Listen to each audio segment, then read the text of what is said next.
Hello everyone. चलिए आज से हम नेक्स्ट चैप्टर पढ़ेंगे मैथ का, जिसका नाम है संख्याओं पर संक्रियाएं। संख्याओं पर संक्रियाएं, जिसे हम इंग्लिश में ऑपरेशन ऑन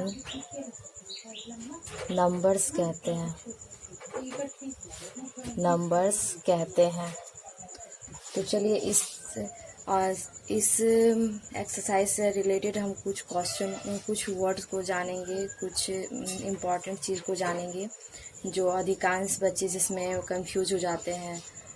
अगर कभी पूछ दिया जाता है कि हम डिवाइड में किस चीज़ को भाजक कहते हैं, शेषफल कहते हैं या विभाज्य कहते हैं, तो उसमें बच्चे कंफ्यूज हो जाते हैं। या फिर गुना में यानी मल्टीप्लिकेशन में अगर किसी से पूछ दिया जाता है कि गुणने क्या है, गुणक क्या है या गुणनफल क्या है, तो उसमें बच्चे कंफ्यूज हो जाते हैं। तो चलिए आज हम उसे क्लियर करते हैं कि किसे क्या कहा जाता है।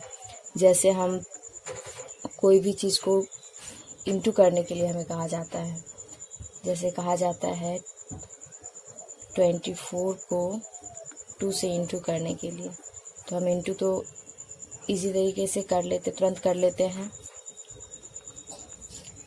लेकिन इसमें अगर पूछ दिया जाता है कि 24 को और 2 को और जो गुना करने के बाद जो आया है 48, इसको हम क्या क्या कहते हैं, किस नाम से बोलते हैं। तो हम चलिए आज जानते हैं कि 24 यानी जिस चीज़ को हमें गुना करने के लिए कहा जाता है तो हम उसे क्या कहते हैं, गुण्य कहते हैं, गुण्य। और जिस चीज़ से हमें गुना करने के लिए कहा जाता है उसे गुणक कहते हैं। और गुना करने के बाद यानी इंटू करने के बाद जो हमारा डिजिट आता है उसे हम गुणनफल कहते हैं, गुणनफल कहते हैं। तो आज हम क्लियर हो गए कि जिस चीज़ को गुना करने के लिए कहा जाता है उसे गुण्य कहते हैं, जिससे गुना करने के लिए कहा जाता है यानी इंटू करने के लिए कहा जाता है उसे गुणक कहते हैं। और इस दोनों को इंटू करने के बाद जो डिजिट आता है उसे हम गुणनफल कहते हैं। चलिए अब हम डिवाइड को देखते हैं, डिवाइड में किस चीज़ को हम क्या कहते हैं।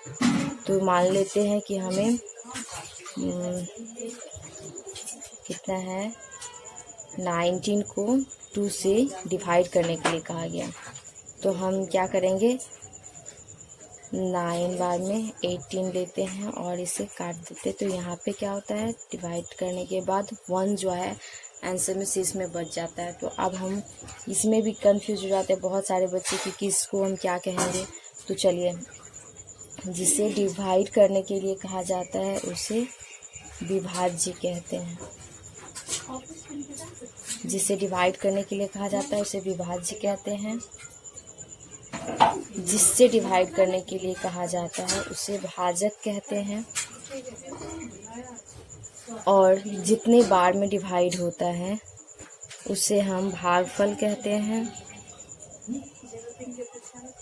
जो आंसर में बच जाता है, लास्ट में कुछ नंबर डिजिट बच जाते कभी कभी, तो उसे हम जो नंबर बच जाते हैं लास्ट में डिवाइड करने के बाद तो उसे हम शेष कहते हैं या शेषफल कहते हैं, दोनों कह सकते हैं। तो चलिए अभी हम डिवाइड और इंटू दोनों के बारे में जान गए कि किस चीज़ को क्या कहते हैं। तो देखिए यहाँ पे क्या है, डिवाइड के बारे में फिर से समझ लीजिए। जिस डिजिट को हमें डिवाइड करने के लिए कहा जाता है उसे विभाज्य कहते हैं। जिस डिजिट से इसको हम डिवाइड करने के लिए कहा जाता है, जिस डिजिट से हमको डिवाइड करने के लिए कहा जाता है उसे भाजक कहते हैं। और जितने बार में डिवाइड होता है भागफल कहते हैं। और जो आंसर में डिजिट बच जाता है उसे हम शेषफल कहते हैं। तो चलिए इस वीडियो में हम इंटू और डिवाइड दोनों के बारे में कुछ खास बात जाने हैं, जिसमें अधिकांश बच्चे क्या हो जाते हैं, कंफ्यूज हो जाते हैं। बहुत बच्चे नहीं बता पाते हैं, नहीं समझ पाते हैं। तो चलिए आज इस वीडियो में इतना ही है और नेक्स्ट वीडियो में हम फॉर्मूला पढ़ेंगे और फॉर्मूला से रिलेटेड कुछ क्वेश्चन को सॉल्व करेंगे।